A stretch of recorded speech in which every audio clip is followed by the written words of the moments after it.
Moussoussou Bazali peut-être mal informé. Tout ce que j'ai n'a ni bas auteur, ni bas co-auteur. Il y a crise au Congo Brazzaville, Nakati, il y a Makambo, il était Kunjulu, ils ont bloqué. Tout ça, Nakati était 3 ans avant. Papa Balindia pour préparer, Kozon Zakunjulu. Ok.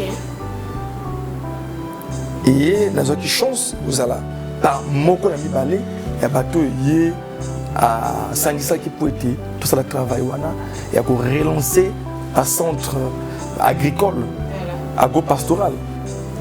Malgré dans le mis, Yindi est un mokondi à bouler. Yindi à Lingomba est un mokondi à bouler. Oyo ba contact depuis 1921, ba botabana, ba tekolo tout ça. Il faut s'organiser dans tous les sens parce que oyebi Satan a rusé. Azama yele mingi. Ayeba qui était conjulé kozonga. Bon moi qui Congo Brazzaville comme qui champ de bataille. Il y a un réseau on a bien que Kamba 2. Tout azoba ko prier. Mais il faut là. Oya lia militaire au sala ndengeni. Papa Dialungana beaucoup plus tôt. Papa Dialungana qui a gagné. Beaucoup plus tôt annoncé déjà que Mikolo Ozabel Liboso Vengele Mambo Mainza crise Makamukili la crise de Kamanzami et Oya Yango na 1972 le 16 août 1972 à 10h na kasi na Zamba babi comme Panzu à Pes Papa André Menza Matiette. Parce qu'il savait que mission les aïeux, il y a un zongisa na sémence. Projet Kunjulu aujourd'hui, maïs de Kunjulu, ça déjà na katia marché. Riz à Kunjulu, ça na katia marché déjà. Arachide, haricots, soja et autres au plateau de 15 ans. Parce qu'on n'a pas encore lancé plusieurs points de vente. Nous sommes en train de s'organiser. Comme je vous ai dit, le projet Kunjulu a comme, on peut dire, vache mère ou encore source de revenus, c'est les fidèles qui manguissent.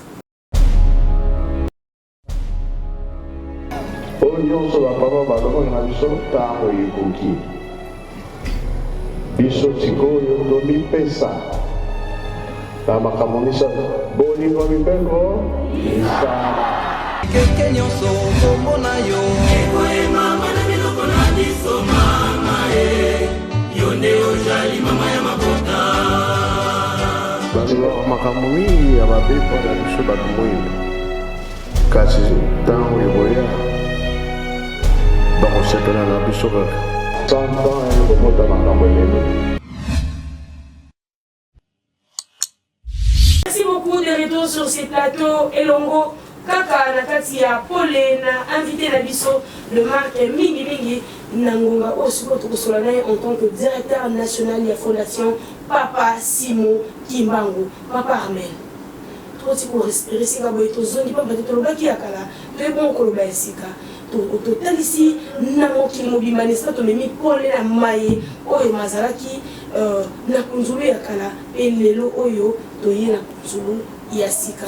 Tata Kimbangu a 7 mois. Punzulu ezongi. Motuna na ngai penza yambo oyo yambo kitoko bala yeso pamba te soki wana esalamité c'est que nous savons que tamba na malonga te. Tata lobi te soki bu BBC bolimbisi ezalité. To BBC Punzulu ekangami. Libote ekoti na pas en difficulté. Amate to sakite sikaboye. 5 mois et papa, selon Bisoto, selon Fondation, selon le chargé de Michel Mokonjambou, ceux qui ont mis de mémoire pour les Wana, Brazzaville. Il n'y a pas de relance au côté. Déjà, il faut tout le bilan un peu Nini et Salamaki pour tout chiter na Bolimbi Siwana. Ok. Tatan Zambaza Bolingo. Voilà.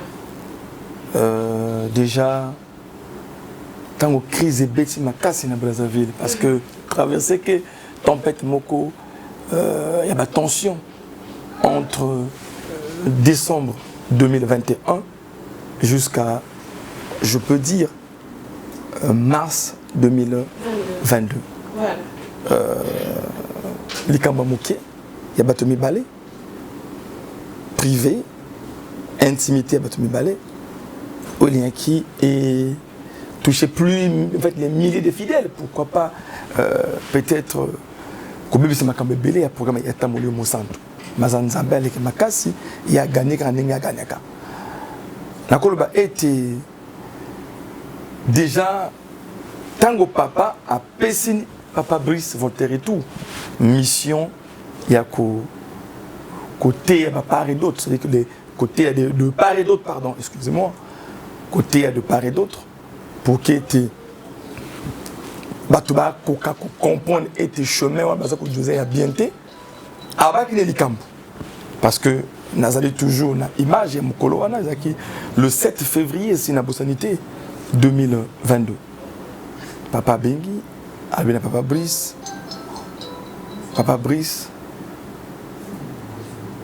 Oyebi et Kunjulu. Papa Bengi n'a pas boy. Ce qui Kunjulu est Koufi.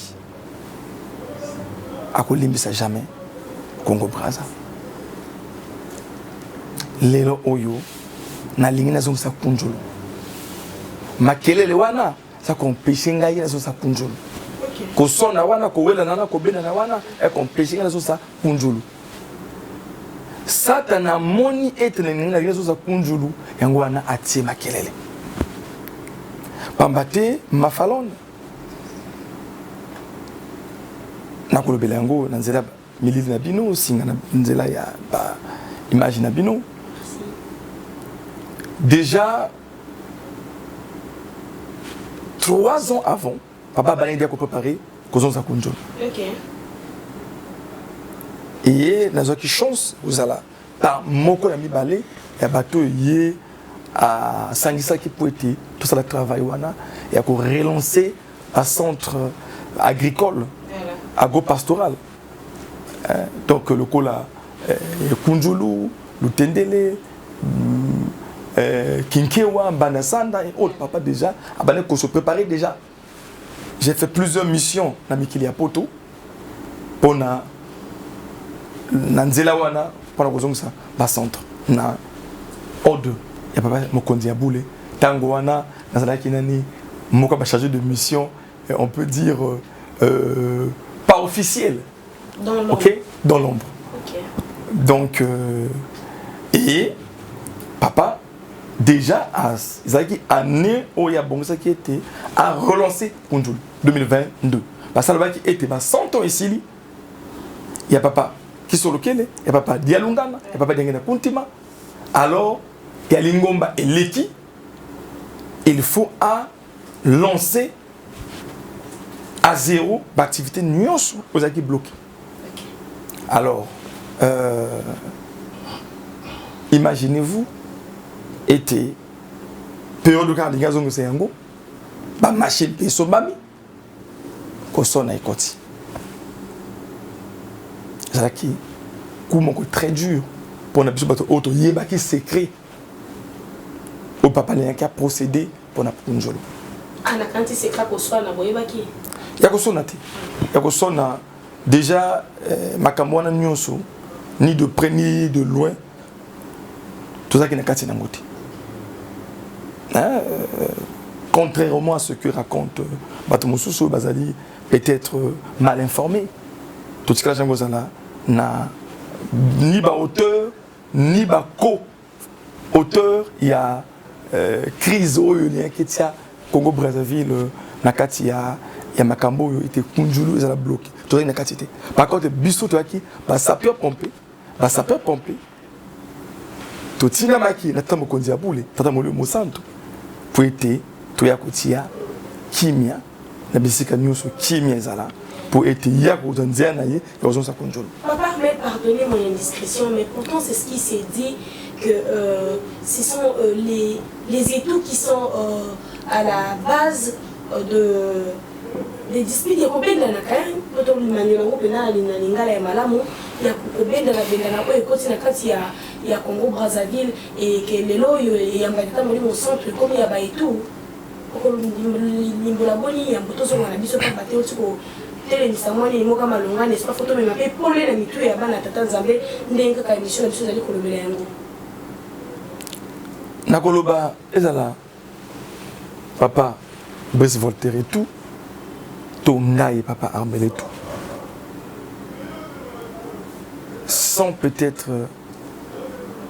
natia lolendo liboso lolendo zé bana tata nzambe te mwana nzambe azaka na lolendo te azaka ko na mukumikitsa mingi yango zo mona ete koloba na ngai nazali na ba réserve mingi pamba te mwana nzambe faza na kumikitsa mingi lolendo zé bana nzambe te mais maman faloni toza marque déposée na éducation na biso toza marque déposée na éducation na biso.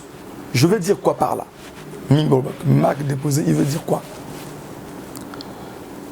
Tous allez ter l'habitude oyo, ton abizaïli oyo, ya bato bitumba, bato ko sona, bato ya makelele, bato ko wela wela, tous à kanangote. Bato tout bato ko lobana, tout na ba mo tuna moko. Papa Brice Voltaire et tout. Non na benga mesité dans Sinsa na Brazzaville, na Congo Brazzaville. Nana bengaye mesité apona école nini to groupe nini to el nini mutu mokote ba même batona lelo o bazo ba makambo wana je peux te rassurer aujourd'hui chaque mutu azaka na el o ya uta biso to uta na bangangulu na nord. Mais papa Brice Voltaire et tout, pendant plusieurs années, il était accusé à partir nord et c'est comme ça en disant qu'il allait soutenir Batouana ou le Balik ou le Bac était auteur de la crise. Ou les gars qui Evan Lebela la comprendre ça. Toyebi ko mamoto news. Maboko monsieur Ezaka pour les tu es bien bien na moto nyos tu es bien kozala na isengo na moto nyos crise wana na eseke banda na esika oyo e beliko ko pusana to yebaki ni mutu ni makonango mikonango ba yebani ta ope ko sona e bandi papa Brice Voltaire to azaki na Canada ngazaki na Paris na mission makambo ya kunzu et quand on a rentré na Brazzaville et là qui n'a belle tamole mosata singa na kata mission na zonga parce que crise comme ko doit dimension moko oyo comme qui très très compliqué pour na avenir ya projet Kunzulu. Merci beaucoup papa, c'était une parenthèse, j'espère que Polé et que ina ba sur bazali ko na biso tozongi na biso na vif ya sujet na biso mwinda na kati ya Kunzulu relance na esika to alaki bongo ndenge to maki nini esali ete Kunzulu ekoki ko telemata mon papa azui abongisi bien na kati ya commission bozwaki likabo ya kozala na kati ya moko mibali ya organisateur peut tata ko kozongisa nungu esalami ezali ka ko simba te ete papa soki a relancer ete bolimbisi ekozwama. Donc si on peut dire que fallait to ko bakala na kati ya Kunzulu mort pour que milimo yanga yaba na Nzambe solo mo bénéficier na mawa na yete surtout na ekeke oyo ezali ekeke ya suka papa à Brazzaville bobanzi bon tamé procédure solo mongo ya okende papa akomi bokomi na Kunzulu ezaki koleka boni apesaki bino boyaki liboso boki bobongosi to pe elaki mokolo oyo tomonaki biso nyonso na baimage ntango ya kati machette nde manso ebandi nde papa Armel ainsi que les autres bazali na commission nde bazwi mosala ya kotindaka batracteur to ezalaki kolekela boni. Déjà projet nyonso ezongaka na banzela mibale nzela wabengi ya administration, c'est-à-dire que documentation. Nanzela il y a kokota na pratique il y a les camps. D'abord il faut le une audience arriver à papa, puis audience c'est le 2 juin. Le 2 juin ils allaient qui Mukondi Mboka a bengi ses papa pour bas sur le makambo c'est-à-dire Kunzulu.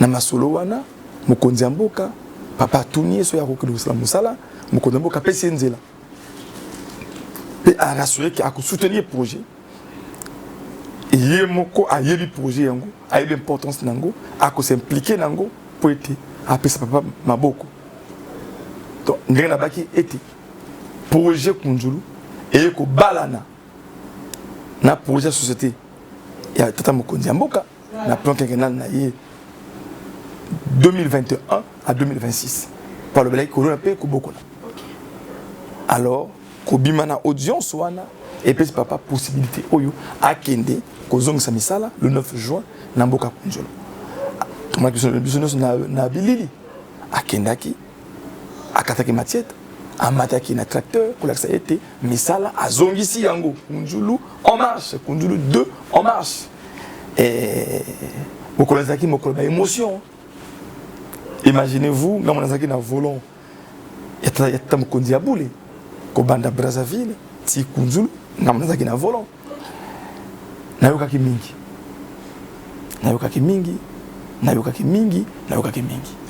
aller comme retour na mona ki mingi pe nayokaki mingi mais la propriété ko lobela ngo lelo awa pamba tena na mi pesa minzela te na lobela yango mais nayokaki mingi na mona ki mingi. Alors, par là, na compagnie qui était tata molu mo santo ayeko tie loko ya sika eko bota pe likambo ya sika là maintenant c'est quoi continuer la phase na alinga lesa mokili movimba le 9 juin na compagnie qui makambo na pe na ndima ki makambo na. Nous avons appris que Mitomezala qui mingi kakalatine éclairage surtout que ça qui na volant c'est vrai ça millions de la cassé na mayo to qui est là qui bon monter to plaisir qui na kaka ni ne ko ya batune balinga kolo mamo ko to mi balé semblerait que papa bonga qui nzela et la cortège ça là qui confusion et au moment où papa Armel nous dira que yemo kazala qui na volant tata mo konjo boulé connaissant bien la route si comme matata et sika à destination et pas besoin qui ko kende. Kobunga non. Il y a ma piste agricole. D'abord, cortège à Mukondi. Même quand il y a des bosso. Mutuka des bosso. Ce cas de direction, il y a bien été. Il faut mobiliser. Après, il faut qu'on rattrape. Kobunga vraiment, je dis non. Kobunga, ça a quitté. Il y a ma piste agricole. Deux fois, moi, virage, Mokoboye, il fallait Bodjango.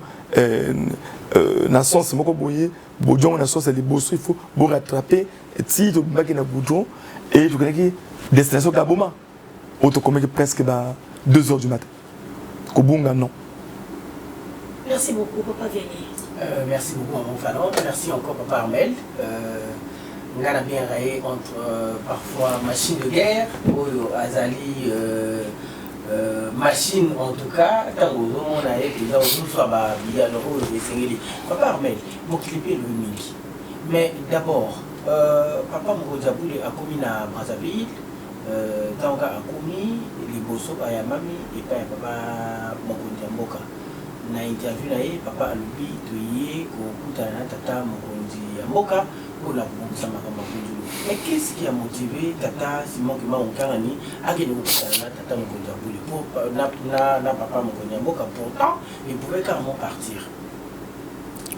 Mais déjà papa Vianney n'a pas dit que papa a en Brazzaville mais ça dit son excellence Tata Mourodjamboka papa Denis Sassou Nguesso président de la République et chef de l'État qui m'a invité que papa a Mboka et Brazzaville, Congo Brazzaville. Il n'y a qu'une invitation officielle. Le chef de l'État a béni sa divinité à Congo Brazzaville pour être solo là de capitale projet Kunjulu. Parce que le projet Kunjulu, chef de l'État est un projet cher pour Naï. Pourquoi? Parce que Ayeba Kiango, Tarazaki, Mokonzi Mboka toujours, na Mondane Olekaki, à mon équipe impact Nengo. À mon équipe force et ça les lit il y a pas de rien à continuer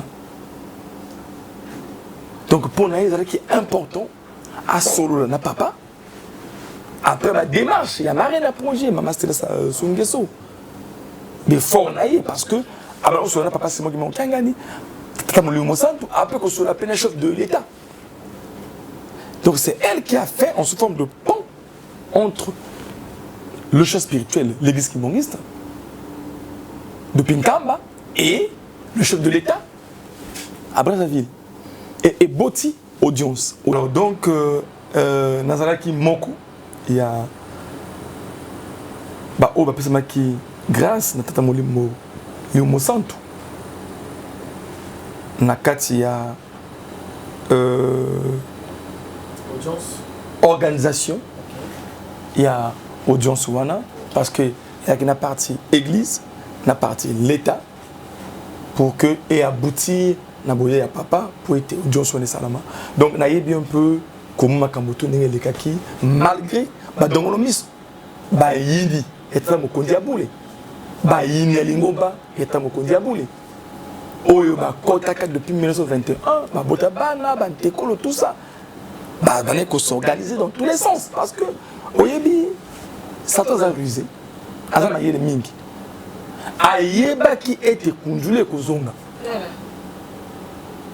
Bon moi là que Congo Brazzaville comme qui champ de bataille. Il y a un réseau on a bien un Kamba 2.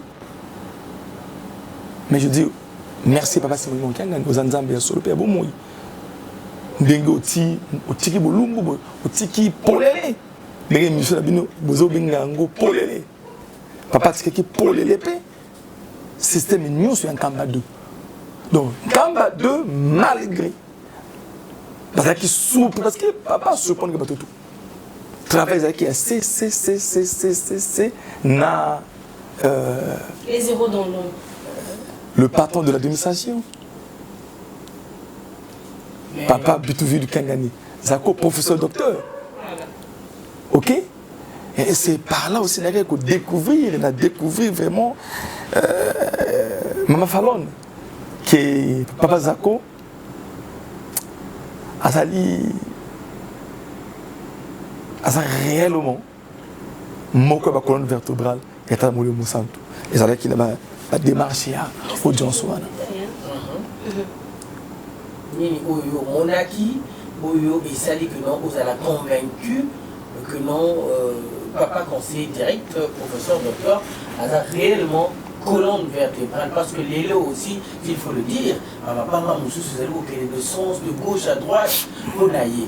Alors, vous allez charger de mission, on va lui naïe mingi et d'ailleurs en passant 5 mois pour vous naïe mingi. Tu en sais quelque chose encore. C'est juste une parenthèse par rapport à notre émission. Le Makamotali voyage Wana, il y a le 28 mai, audience, il y a 2 juin, l'invitation officielle.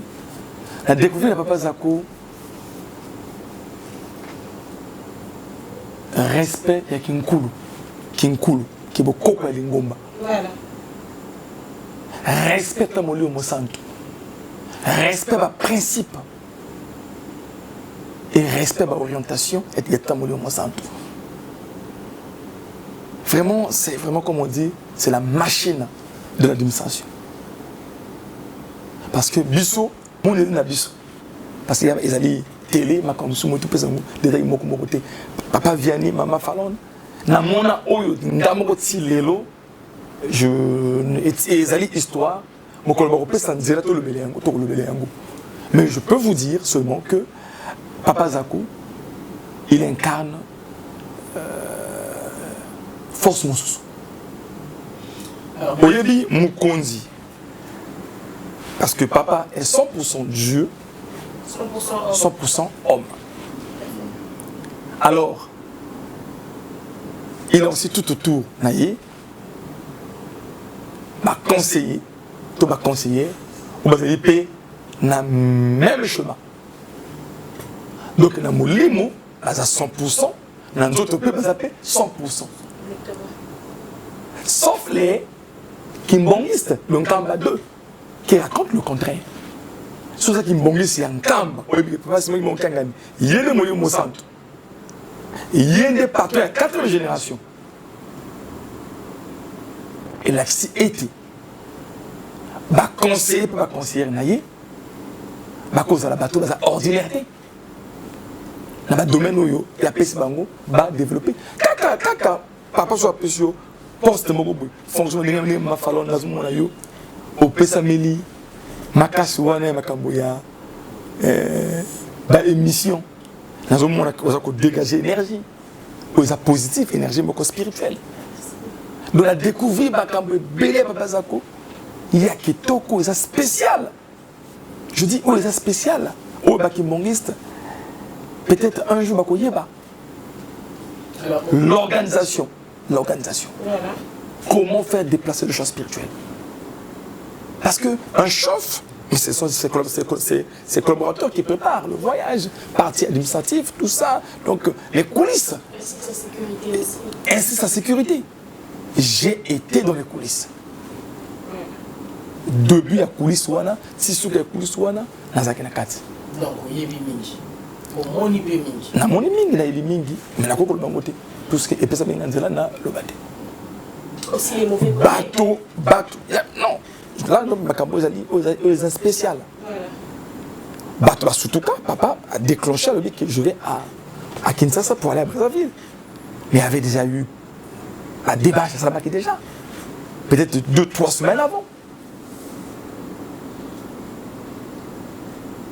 Et Botibiso, Kouya le 28 mai. Même à Kinshasa.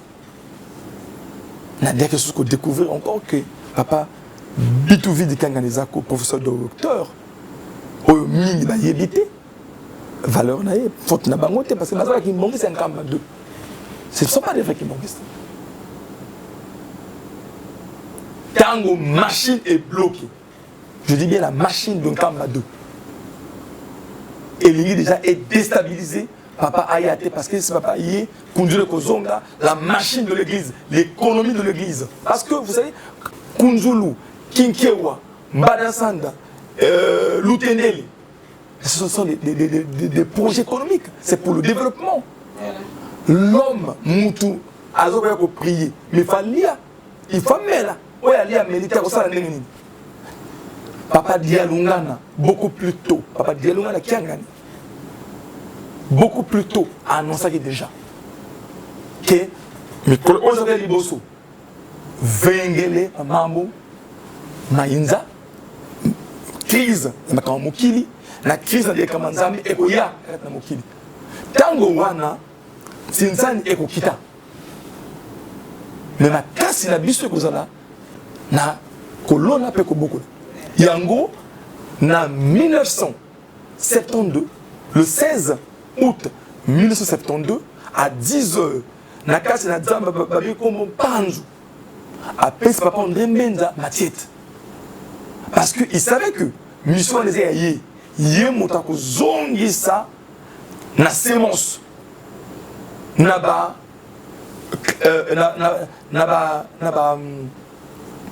gélis ba centre oyo tata nayi tata Simon qui manque ngani ako luka asala.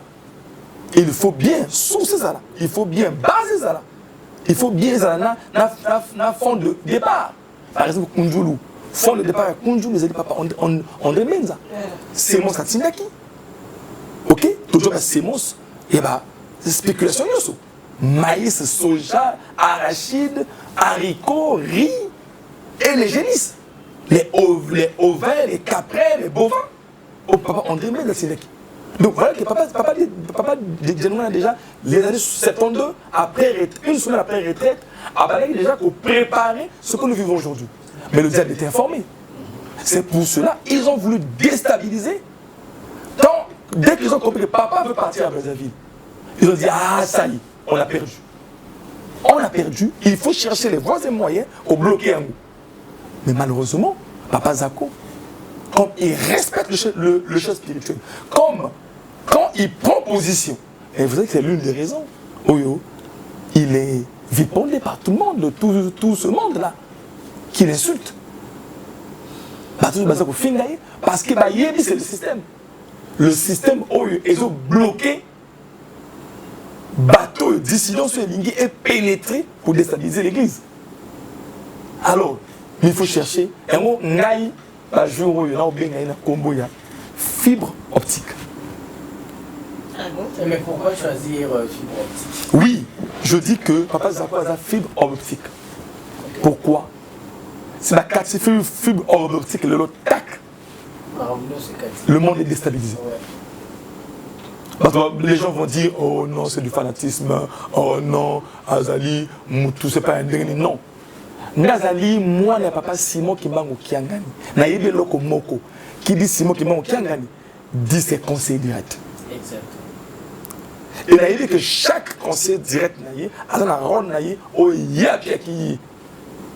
Papa Zako, rôle, Azali, l'administration, la sécurité, ok, la diplomatie, c'est ça. La politique de l'église. Et na lobby bien à répéter comment on a zobégi mikolo yo papa fibre optique. C'est que ce qui a kati ango, je vous dis, le monde sera aux arrêts. Et la dissidence, ils sont conscients que si vous touchez au kati fibre optique, le monde est souki. Papa, mais justement, papa vient permettre à se dire papa me dit qu'aujourd'hui, comme Oyo, Tata conseiller direct à lui, Natina ya Oyo, Moni et pas une étude qui affirmer que le loisir fibre optique. On est son camba de l'Isanga ya Batoana. Mais si Kaboye les loyo, papa fibre optique. Quand la deux est écrasée, t'es pas dans le combat, mais t'es comme je les ai relancés. Mais si une camba des alliés, quand les gens ont dit ensuite il y a un cambadé parce que vous avez une boîte, vous avez dit que le cambadé existe. Et normalement, vous avez dit que il va constituer un cambadé. Parce que de vous à nous, ça n'a pas de choses qui existent. Parce que comme il est quand même inquiétant, connaissant qu'un cambadé existe, après on a déstabilisé les moments et papa fibre optique. Ah, il y a un moment où on peut continuer et comme on a causé la tuile, il y a boni boni, bande ya batalolengi wana. Alors, lelo oyo, tu as conscience du Seigneur que rapidité ya l'autre comme la nini 5G. 5G, rapidité dans les animes. Et c'est des fibres. Vrai ou faux? Si. Alors, le monde aujourd'hui, tout le monde protège ce système-là. Pourquoi? Parce que c'est que ça nous a touché, le monde sera aux arrêts. Et ça, on a yo qui mbongiste et une position claire contre Nkamba 2. Et Nkamba, oh, le papa soit signé, ma Kamba c'est aussi bango, et ça papa. C'est ça, oh, bon, c'est pas un côté papa. Et ça, Nkamba, oh, yo, va corriger le papa. C'est la décision de Koutaka, non? Papa, non, papa, côté on a vraiment. Non, papa, comment papa il peut faire ça? Et là, Kamba Oyo, pour na bango, papa doit faire selon le rythme na bango. Mais maman, ils ont ma Kamba leloté. Ils ont ma Kamba leloté. Na 1921, Ezalaki. Ezalaki na 21. Bon, il y a bango, ou a funda papa, c'est moi qui bango. Ezalaki nan. Un Kamba de. Nkamba 2, c'est pas le village, c'est Nkamba. Nkamba 2 que je suis en train de parler, c'est quoi? C'est système. Ok, système. Et ça, ils ont philosophie mouvement zawana. Et ça, science mouvement zawana. Oh bon, pas développer, n'engagez pas. Et ben depuis 21. Toujours faire le contraire de ce que Oyo, papa c'est moi qui m'a linga ça. Au point de qui m'a fondi. Pourquoi si moi qui aïe ba même ba o basé aïe na ba o Nkamba 2 après c'est bon minchukul qui veut dire les aubergines. Très bien. OK, même batowana Nkamba 2 asimba ka ba na kimiala misu ba pangana ki ba kim na ngamba braza ba boko mandome misu ba lekati na ba gaoma partout ils sont un peu partout Nkamba 2 misu ba kati na Angola. Et même bateau, oh, bah continuer qu'au bout, ça m'envoie la misato. Et quelles sont les techniques où papa fibre optique où les lots à Kotia en exercice de façon pour broyer tout déstabiliser. Papa fibre optique, à ça le chemin, système, machine, il n'y a pas que le tout. Papa qui s'occupe le charme. Vous comprenez? Alors, papa fibre, vous voyez, ils sont hasardés. Papa Bidouvi Kangani, Zako, conseiller direct, professeur docteur, Makoleli Wapi. Quand tu pas cool. Donc pas cool à l'accès a déjà eu chemin nyonso et dissidence depuis 21 ti continuité dans. Donc il était préparé. Il était préparé. Mon kola zwaki diplôme na yé. Tanga iko pesa papa derina kontima. Papa derina kontima afukami. Papa Simon Kengani afukami. Papa fibre optique afukami. Papa derina kontima nangoli diplôme na l'école. Alors bi merci papa, enfin tu dis mon tout à kubunde lingomba. Tata zana tata na yimo tata yiwana kaza wana yimo derina kontima yimo Simon Kengani tu dis à kubunde lingomba. OK. Parce que les trois papas savaient que tout ça devait arriver. Il devait y avoir des gens qui se multiplier en plusieurs forces pour vouloir déstabiliser. Parce qu'en fait, chemin Yakinini, Kimbangwe, il est parti attaquant les enfants. Nabana pe bundisi papa ti lembi. Ils ont dit ça y est, tout. On a tiré sur papa de Lungana, il est pas kokende. On va récupérer l'église qui m'en reste. Déjà qui vivent papa de Lungana, papa a préparé comment on va récupérer la situation. On doit réattaquer dans 1921. Parce que les enfants étaient trop forts. Papa dit qu'on a préparé Batouana. Ils sont connus. On va contrer la science occulte, la science nabango, tout ça, pour attaquer les enfants. Donc lui-même, Simon Kimbangu, parce qu'il savait que Simon Kimbangu n'a pas nawana, Simon Kimbangu a Akobima. Parce que déjà, papa a continent, les trois papas, il y a quoi annoncer. Yango. Et il y a quelqu'un comme moi, les trois papas Bakei, Bitumba et Bandi. Juste après le 16 août 2001, et on a vécu beaucoup de choses. Des bondades, tout ça, Bakaboula Lingomba en plusieurs parties, tout ça. Chef spirituel, il y a Poto, il y a Congo Brazza, il y a Angola, etc. Mais qu'est-ce qui arrive? Mais c'est Papa Zako. Papa fibre optique. La machine a bandit donc pour travailler, pour bloquer, pour que Mbinde continue ce qu'elle sent tout. Mais c'est un travail. Papa Vianney Mama Fallon, il y a Moukete. Mais Batobalobi, papa fibre optique, ça a beaucoup d'intérêt, confisquer, disons, le chef spirituel, à pour ses intérêts à lui. Alors, il y a ici qu'on a Papa Vianney, il y a tout le monde qui a compliqué. Papa Vianney, il y a des Soki, papa fibre optique. Papa fibre optique azalaka a bloqué kate. Est-ce que l'ingomba mais tout le monde l'ingomba ni comme lelo tandis que makambo salami nangambo kuna ya batata o ya 26. Mais attends, vous sortez moi ni mingi. Mais l'ingamba t'as pas bataki parti en kamba. Mais l'ingamba t'es comme déjà. Et ça parce que ba tonta ba meka ko ko pénétrer ba déstabiliser l'ingomba. Papa za quoi bloquer ba monzela. Pa bater ils ont système. Oyo, Bolimbo Sala, Bomonike, va bloquer Bino. Quand c'est Bossani.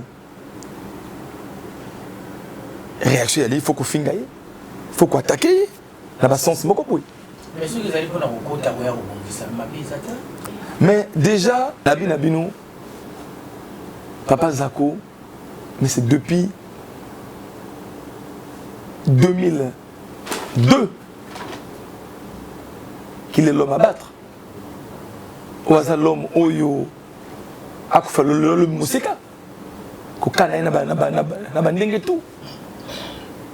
Il pas va na esui. Asala kamutu mabete. Azali kosala musala ya ko défendre. Lingomba ya kokonaye. Kokonaye na papa Simon Kimbangu kiangani. Oye moko a déclaré kiango sans gêne. Avec courage.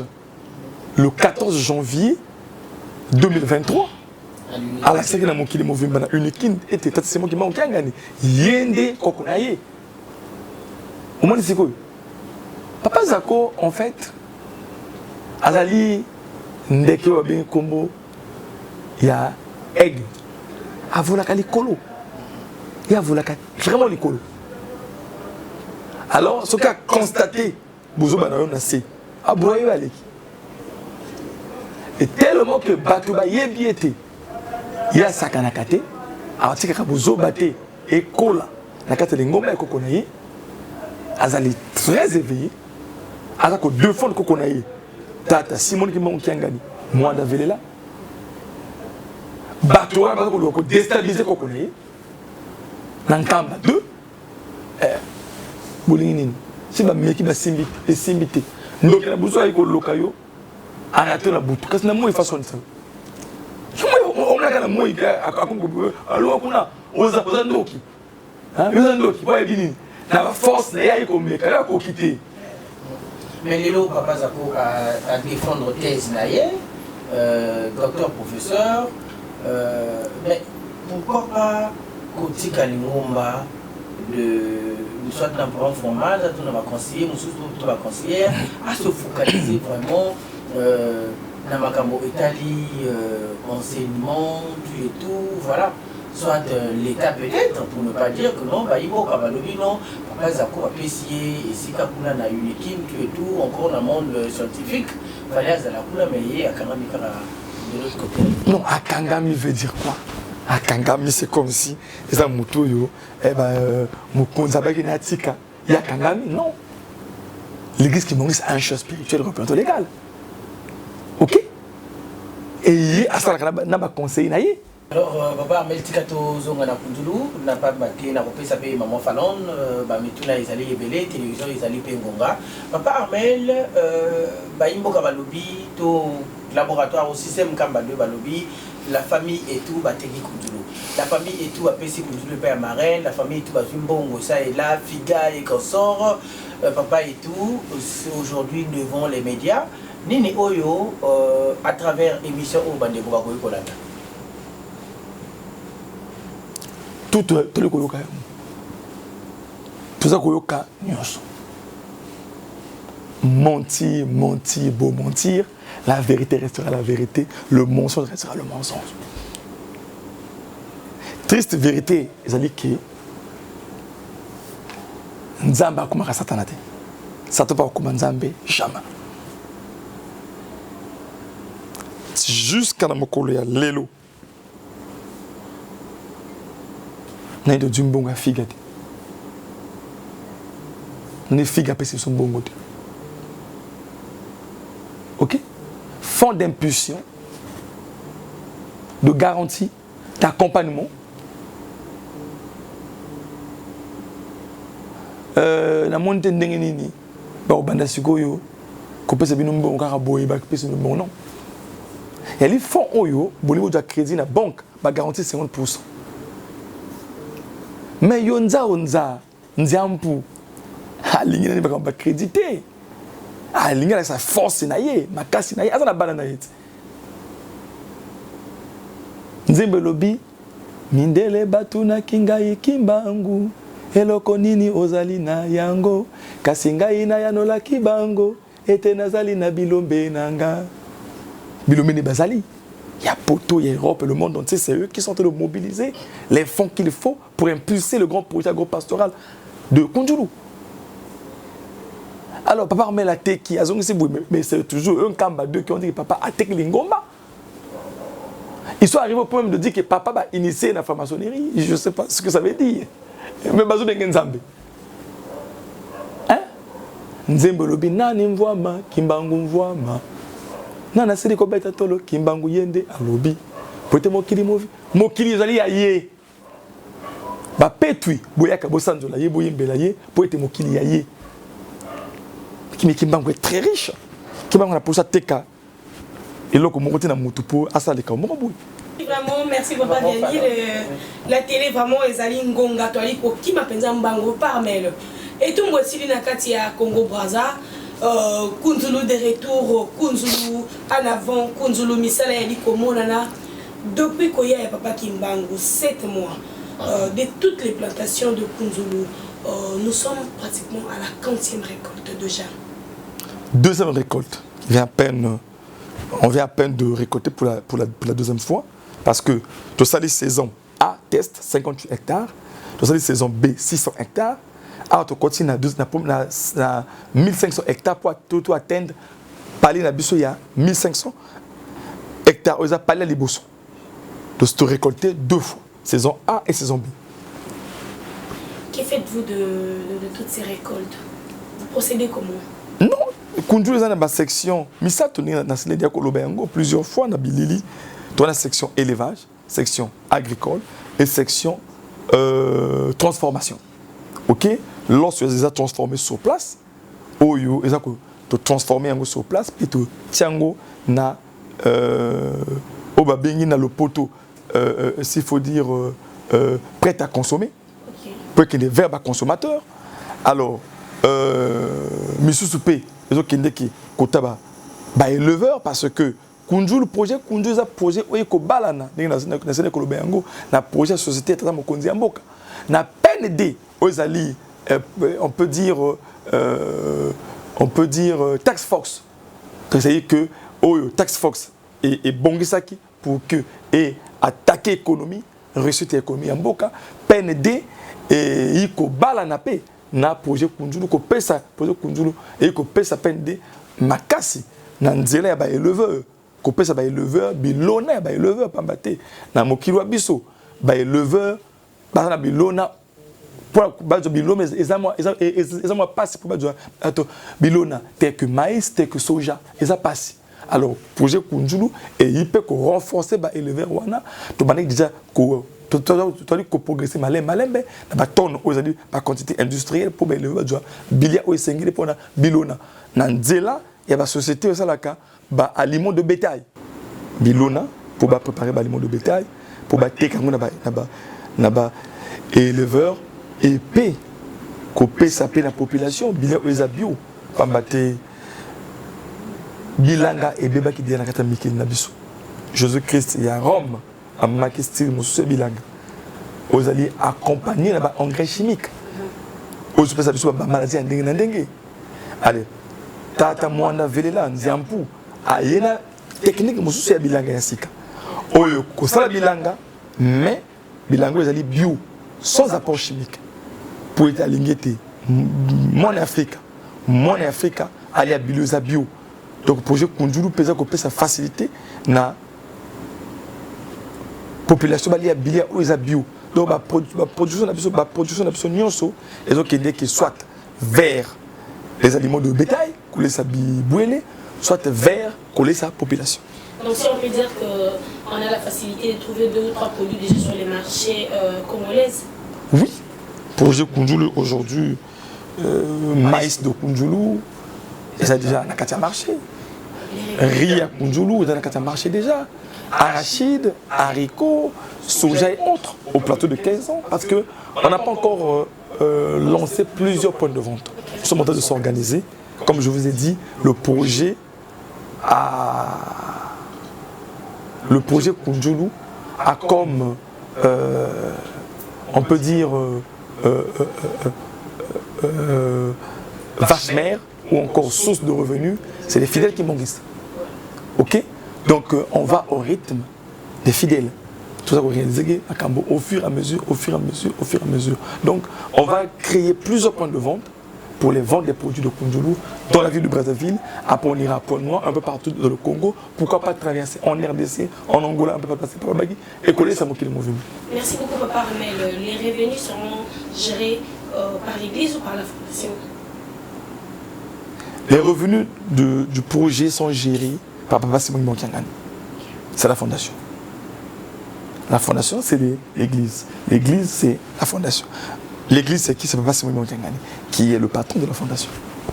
Merci beaucoup, fidèles internautes. Merci beaucoup à notre très cher invité qui a été vraiment, c'est comme une machine, donc tel père, tel fils. Hein.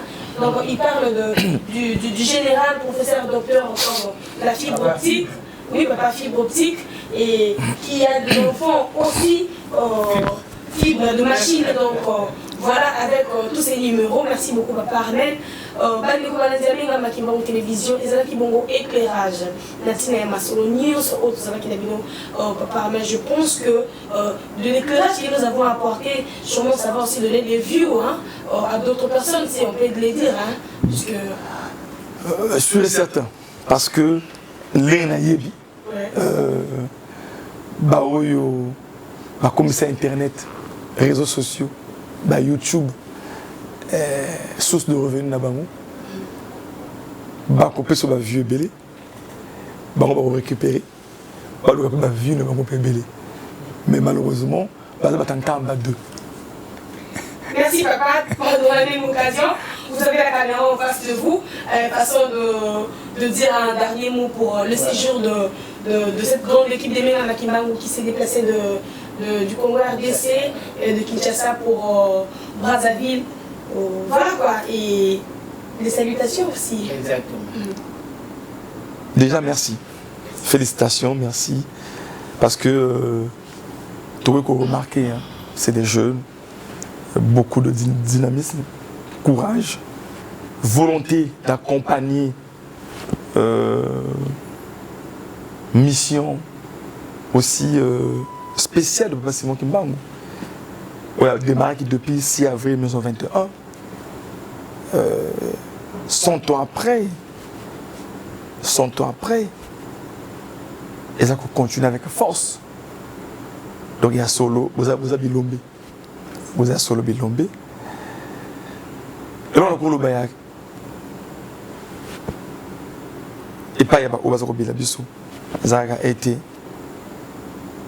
tout un mingi, chaque jour même, si possible, s'il y a besoin,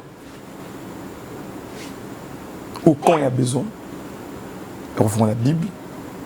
Tout côté, on a 2 Timothée 3, 1, 17. 2 Timothée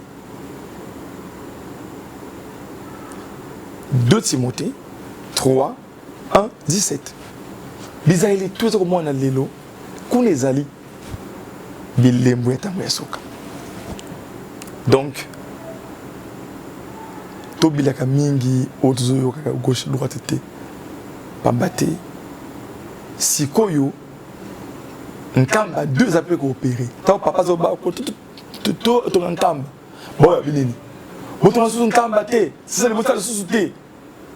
Boto kam bon na papa direct mais pas naï. Ils ont oublié que papa B2V du Kanganezako, professeur docteur qui gère l'administration et la sécurité, à la poche en bon pour gérer l'administration et la sécurité et l'ingomba. Ils ont oublié que papa André Benza, on a parlé ça va dans Kamba, plus de 50 restaurants aujourd'hui dans Kamba. Ok, dans Kamba, Bilia Beb.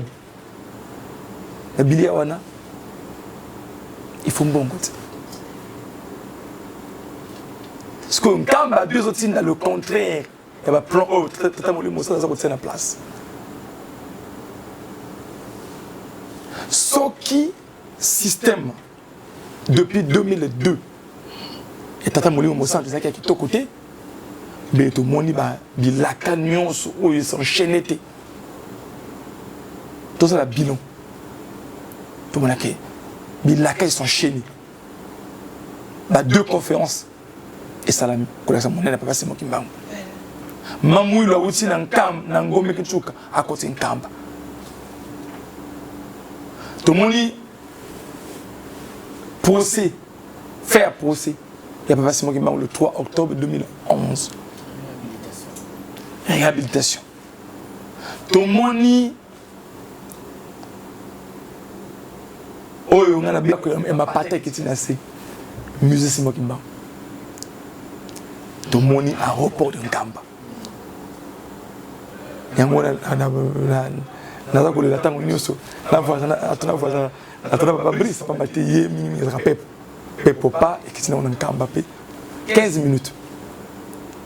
Est-ce qu'avant c'était comme ça? Non. Donc il y a eu plusieurs réalisations positives qui montrent que le système est positif. Parce que si c'est ma B, l'échec est dans le monde. Si c'est ma kitoko, elle a sa fouille à kitoko. Le centre agricole, toutes les zones. C'est que Bino souci na Binoza Nini. Merci beaucoup. Papa Bien-aimé, à vous les annonces. Merci beaucoup. Merci beaucoup. Bandégono Soba ou Balandi Biso. Merci beaucoup surtout à Papa Armel et Balali qui a disposé du temps d'aller pour nous recevoir, premier numéro, deuxième et troisième numéro, quatrième numéro, qui a également mis le paquet pour notre Tina Kunzulu, pour la ça, image, bien sans mot,